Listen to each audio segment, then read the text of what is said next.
Hello, hello, hello, friends. Happy Monday. How are you? Magic Monday. Let me know in that conversation box. How are you doing?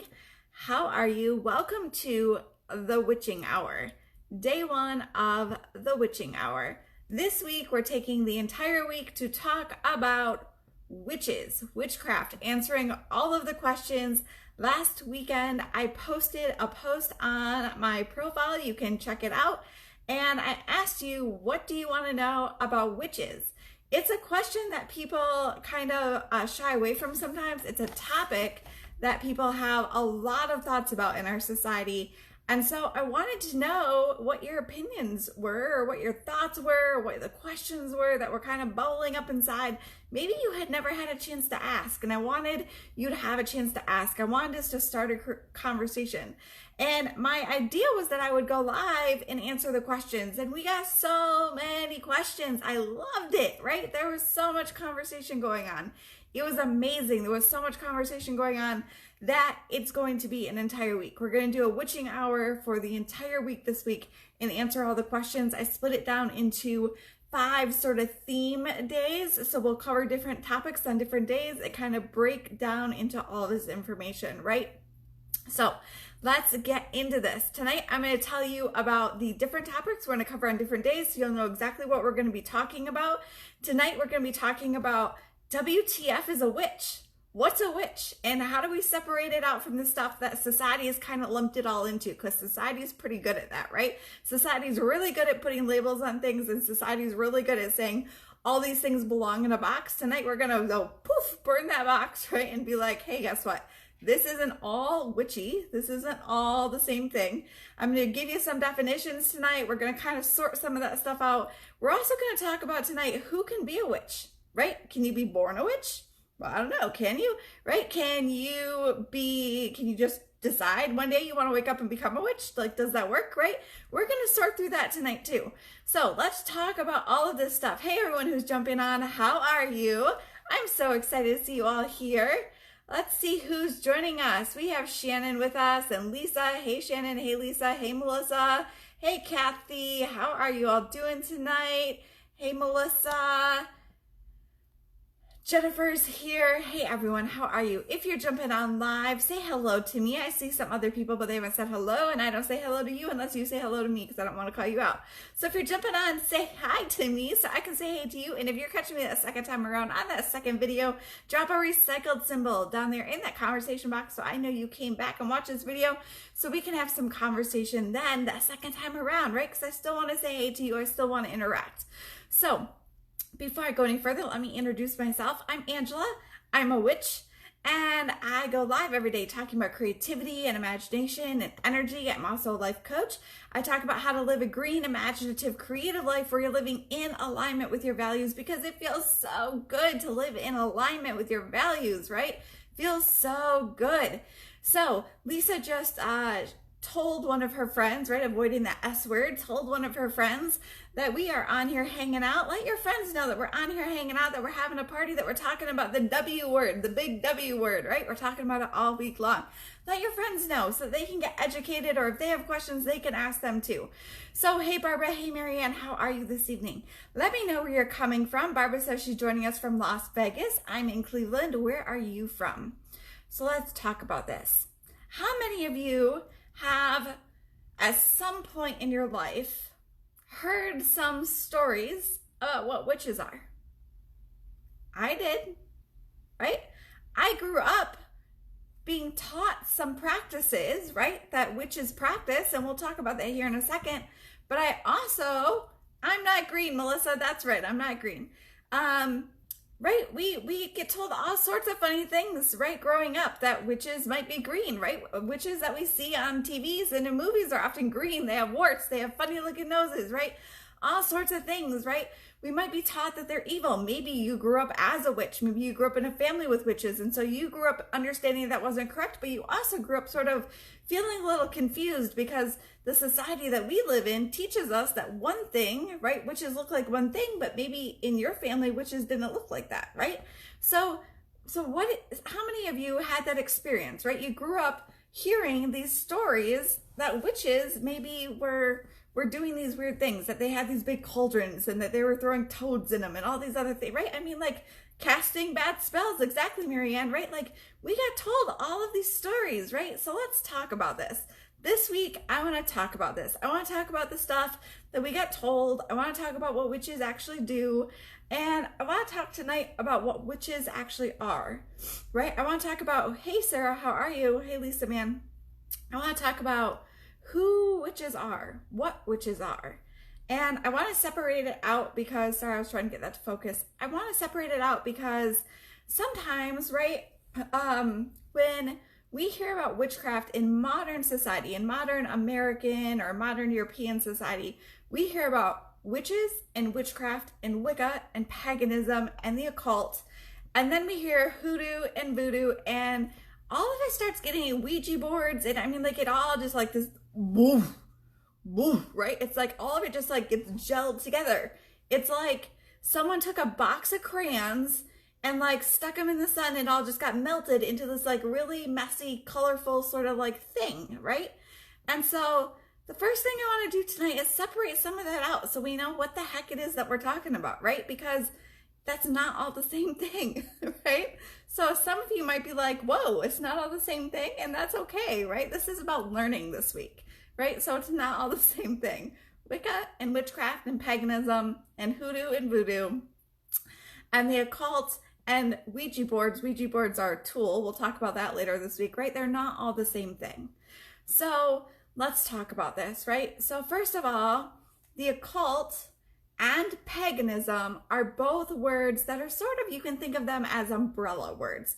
They're sort of larger categories that we can use to talk about other spiritualities, right? The occult, when we use the word occult, it's a word that technically is used to talk about exploring the unknown, exploring knowledge that is unknown. That's what occult actually means, right? We sort of, not we, but we, society, has used it to sort of throw some pejorative sort of attention, energy, right? And sort of group it together with all sorts of other hobbies, belief systems, spirituality, like all of that stuff together, right? But so the occult technically, right, is the investigation and understanding and exploration of knowledge that is unknown. It's exploring things, knowledge, spirituality, wanting to know more. Okay, so that's the occult. Paganism is a term, an umbrella term, right, to refer to earth-based spirituality. There are a lot of earth-based spiritualities, a lot of them. Wicca's one, witchcraft is one, right?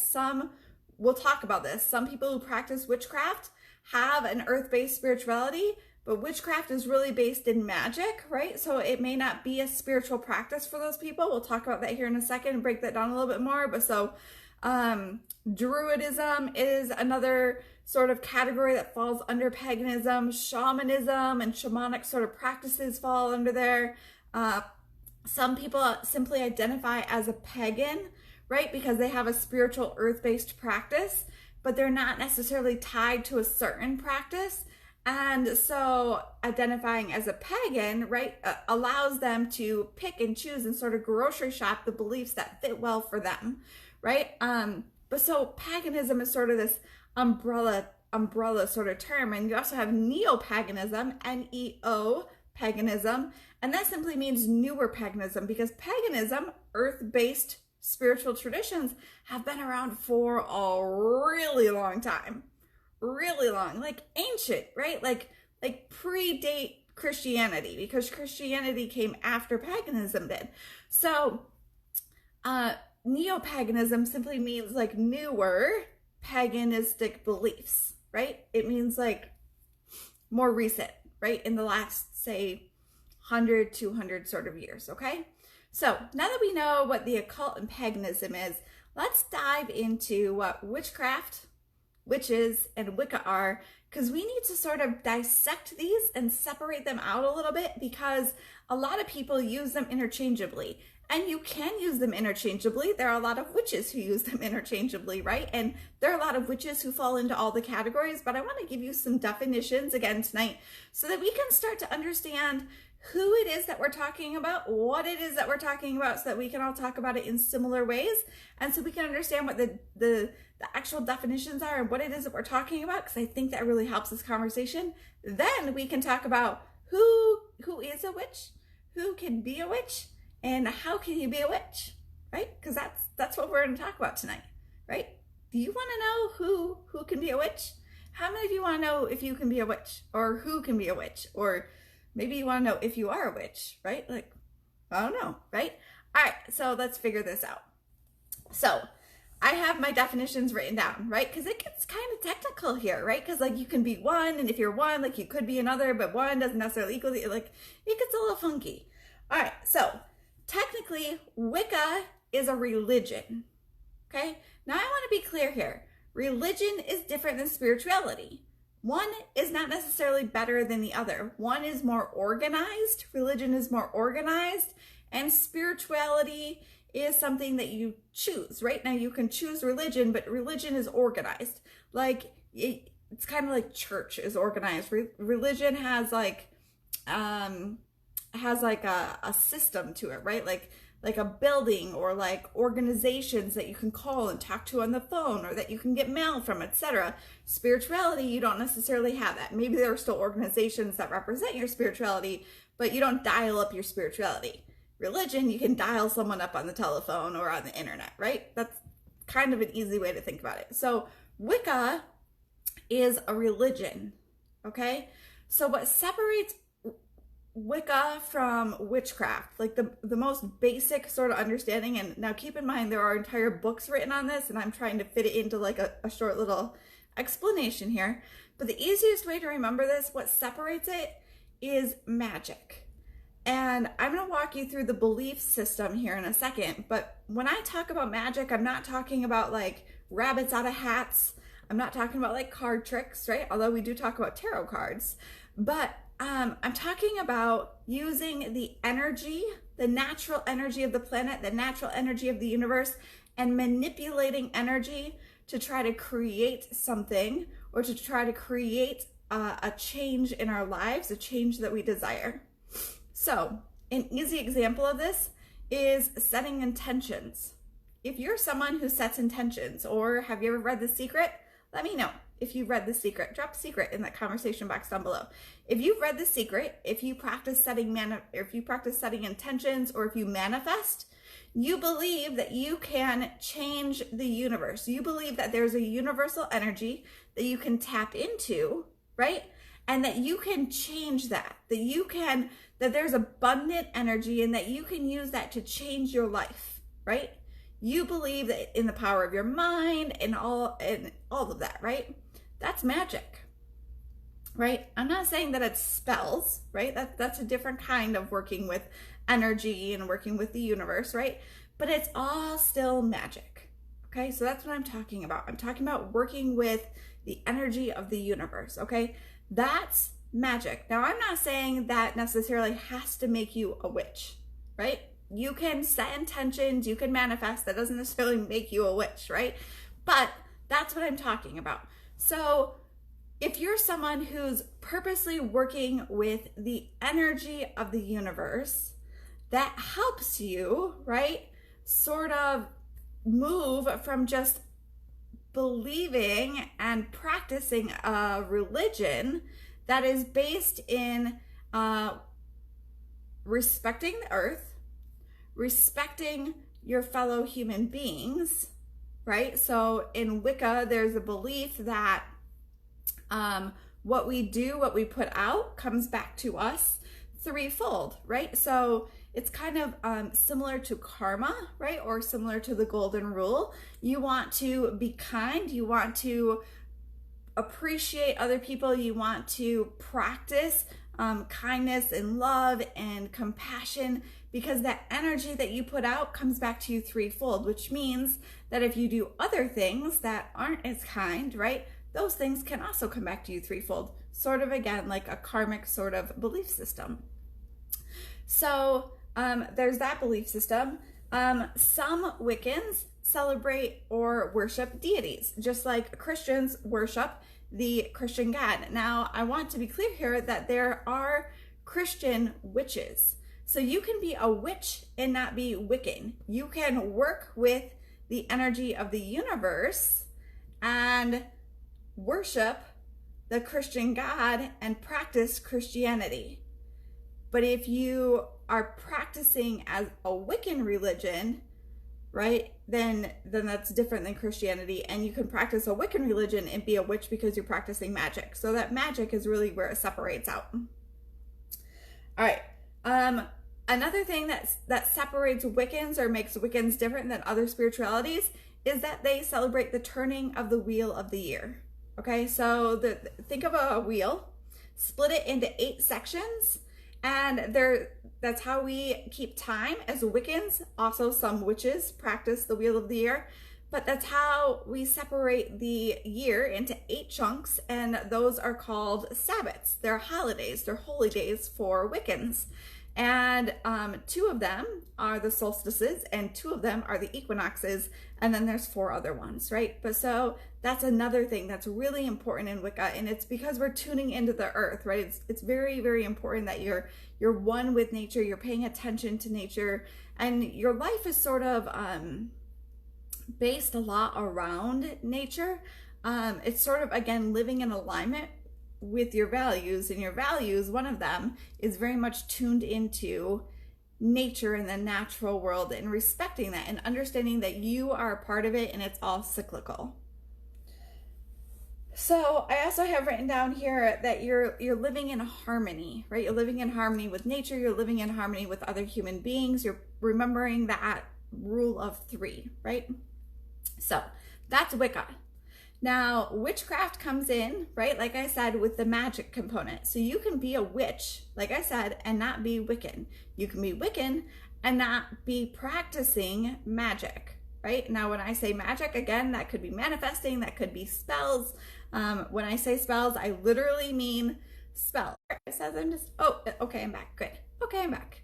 When I say spells, it means healing with herbs, right? It means all kinds of things. There are different things that you can do in order to be practicing with herbs, and in order to be doing spell work, right? That can look like lots of different things. It can be candle magic. It can be all sorts of things. We'll talk about spells on a different day this week. And at the end of this video, like I said, I'll talk to you about what we're going to talk about on the other 4 days.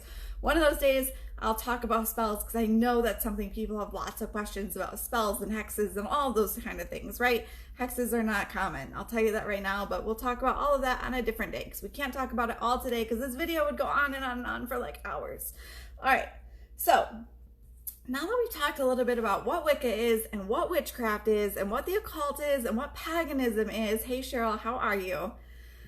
And we've kind of helped you get to understand like the lay of the land in general, right? Let's talk about how you know if you're a witch.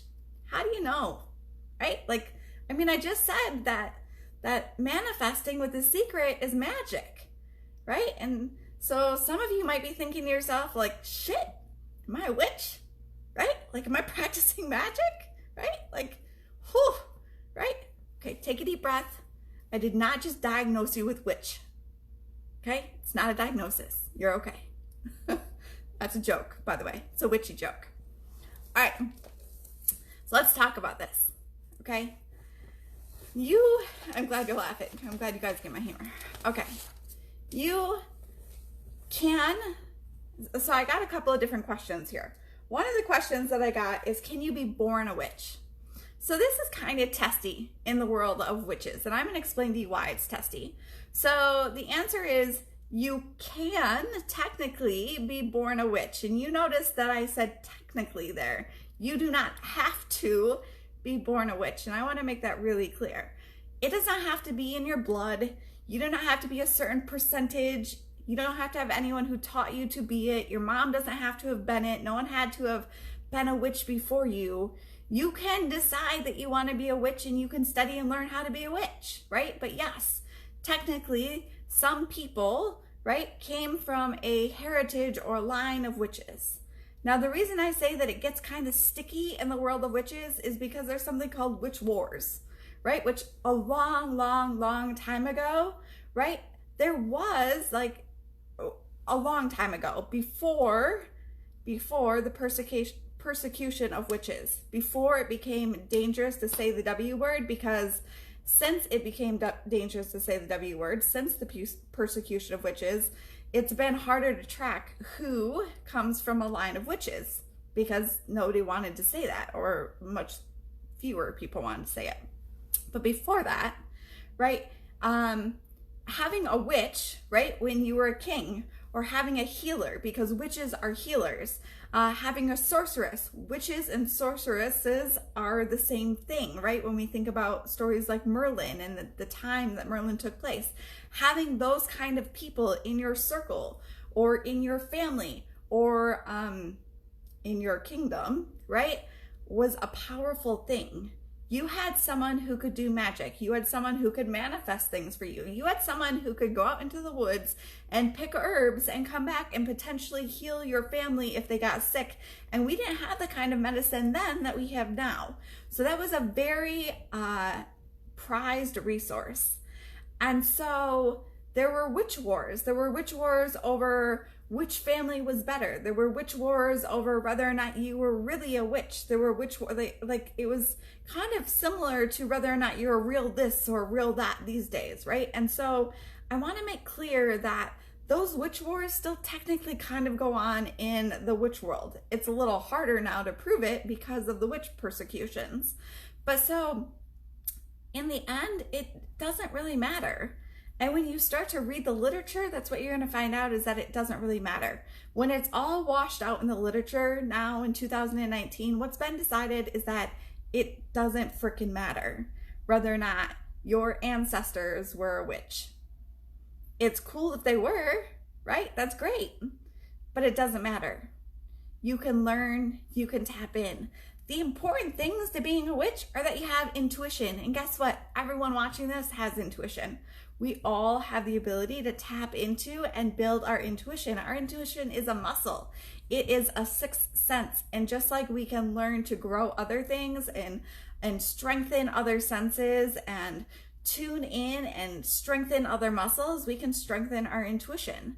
And we can learn skills, right? Witchcraft and being a witch is really about learning about skill sets and learning to put them together. It's about things like correspondence tables, which I'll talk about later this week. But a correspondence table is essentially understanding what herbs do and what crystals do and what different elements in the world in general do, like water and fire and air, and which ones work together how and how you can replace them. Because if I am in Cleveland, right, I have access to different things than someone who is in New Mexico or someone who's in California. But I might still want to accomplish the same goal, but maybe the same things aren't growing in my backyard. And so what is the correspondence there, right? Like, what can I replace in a recipe that will get me the same results as, say, Claire, who's watching, right? Or Shannon, who's in Florida watching, right? What can I use, right? So it's about understanding and learning those things. It's about alchemy. Alchemy is the word for that, right? The alchemy is the word that we use. And you might have heard that, right? In things like Harry Potter or Merlin or other shows, right? Because a lot of those shows that we watch, that a lot of us are attracted to, there are elements of truth that run through that, right? They came from writers doing research, right? Like writers understanding that like witches exist, magic exists. People do these things, right? Even Charmed, right? If you go back and watch Charmed, there are elements of truth through Charmed, right? I was a Charmed girl. Let me know if you watched Charmed. So, by the way, if you're jumping on live still, let me know that you're here so I can say hey to you. If you still haven't said hey to me, so I can give you a proper shout out, say hello. All right, so I got the question, can you be born a witch? You can be born a witch, right? But you can be born a witch and decide you don't want to be a witch either, right? We haven't talked about that. Just like I could have been born Jewish, right? And decided I didn't want to be born Jewish and I wanted to practice something else. My ex-husband, right, was born Jewish and he's atheist now. He doesn't practice Judaism, right? So you can be born something. It doesn't necessarily mean you have to keep practicing. So you could be born a witch and not continue to practice being a witch, right? So being born something doesn't necessarily dictate your path. one way or the other, right? And you can choose, just like you can choose to be anything else that you want to be, right? You can choose if you want to practice witchcraft. You can choose if you want to be a witch. You can choose if you want to learn how to heal in different ways, right? So one of the other questions was, can anyone become a witch, right? Technically, yeah.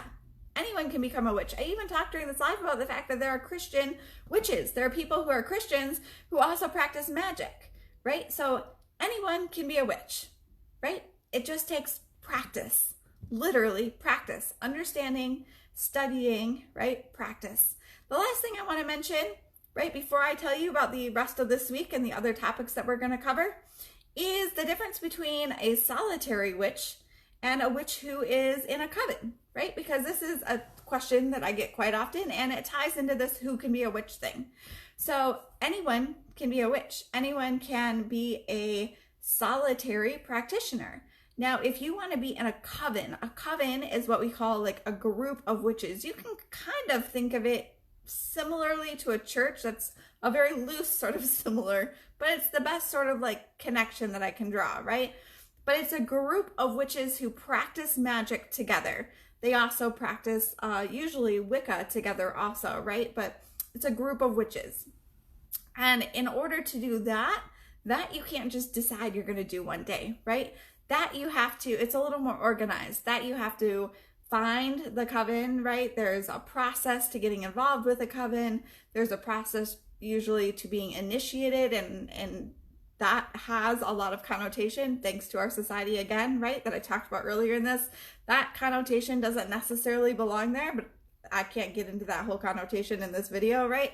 But there is initiation. Initiation doesn't always mean scary. It just means that there are steps, right? Because it's a closed group and they want to make sure they're bringing in the right people. They want to make sure that person's studied. They want to make sure that person is well versed in their magic and in their skills and their correspondence tables and their belief system, that they're going to be a good fit for the group, right?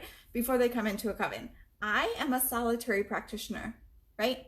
I don't personally really like organized religion very much. It's not that I guess I should word that differently. It's not that I dislike organized religion. It's just that it doesn't work well for me. So I like being a solitary practitioner, but I love having lots and lots and lots of witch friends, right? And we can practice together and we can rely on each other and we can talk about it and we can do magic together without necessarily having to have an organized coven. So for me, that's what works for me. Right? But some people like having a coven and some people like practicing by themselves and not having witch friends. So it's totally independent. Just like some Christians, for instance, or like going to church, and some Christians like practicing by themselves, and some people who are Jewish love going to temple, and some people who are Jewish prefer to practice by themselves, and some people who are Muslim love going to the mosque, and some people who are Muslim, right, can pray at home and don't need to go to the mosque. So it's a very independent sort of choice, right? All right, so now that I've answered those questions, that is only the tippy top of the questions that we got, right? We got so many amazing questions. I want to thank you all again because the questions were so juicy. There were so many amazing questions. Thank you, Barbara, for sharing that. Barbara says that she dislikes organized religion. She's also solitary. So there you go. All right. I want to tell you what we're going to talk about the rest of the week. So let me grab my list because I don't know if I can remember off the top of my head. Where is my list? Found it. No, I didn't. It's here, I promise. Oh, found it. Okay. The rest of the week. Okay. Jennifer says she's loving the discussion. Thank you. You're so welcome, Jennifer. I'm glad you're loving it. Okay. So today was WTF as a witch, right? Tomorrow, day 2, Tuesday, is going to be, what do you believe in as a witch, right? Because people want to know, like, what do I believe in? What do witches believe in? Who do we worship? Do we worship people? Do we worship deities? Do we worship gods? Do we worship goddesses? Do we worship more than one? Are we polytheistic? That's what that word is, right? Like what do we worship, right? People are really curious about that. We're also going to discuss a little bit more about religion versus spirituality and the role of practice. And we're going to talk about this idea of good versus bad. Good versus bad. Think about the Wizard of Oz. Good versus bad, right? So tomorrow hey Karina, how are you? We're going to talk about the difference between that whole idea, right? That is there a difference between a good witch and a bad witch? I don't know. You're going to have to tune in tomorrow to find out. Day 3 on Wednesday, we are going to talk about types of witches, right? This was an excellent question that someone asked me, right? They're like, I've heard of head witches and sea witches and kitchen witches, right? Like all these different terms, like what do they mean? And how do I know if I'm one of these things, right? So we're going to talk about types of witches on Wednesday, right? Super fun. I love this topic, types of witches. Karina says I'm only good. Karina, I'm glad to hear that. I know that about you, but I'm glad. On Thursday, we're going to talk about tools and spell work because I know that people are so curious about spell work and people are also curious about tools. Tools meaning like crystals and oracle cards and those kind of things. I'll also pull out some other sort of tools, right? Maybe I can get Karina to come on and talk about crystals. I was going to reach out to her. She's on here now, so I guess I'm calling her out on spot. We'll see if she's available. If not, we'll bring her on a different day to talk about crystals. And on day 5, this is it. On Friday, this is like the topic that some of you are going to be like, I want to set my alarms. I don't want to miss this. Day 5, I'm going to talk about some of the more sort of paranormal stuff. I said the word paranormal. This isn't something that I usually always talk about with witchcraft because sometimes I get annoyed that it's the first thing that people talk about. I won't be shy when I say that, right? But it's important. A lot of people, when they were posting their questions on my post over the weekend, they asked about things like Ouija boards and they shared, and I love you for sharing this, right? They shared some things that happened when they used Ouija boards, right? They shared what I would say, right? Some sort of experiences, some ghosts, some stuff from the other realm, right?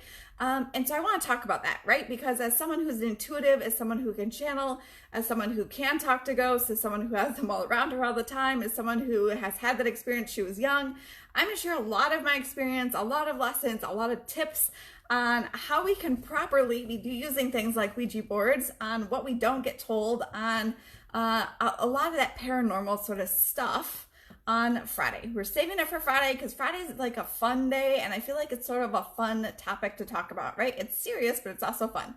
So, I mean, all the topics are fun, but I feel like that one's like especially just sort of like a Friday topic. Paranormal is definitely like a Friday topic.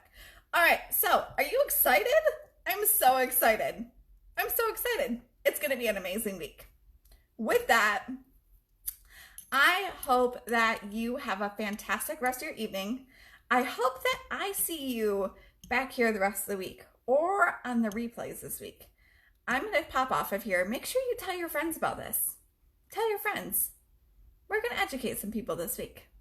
With that, hugs and kisses, everyone.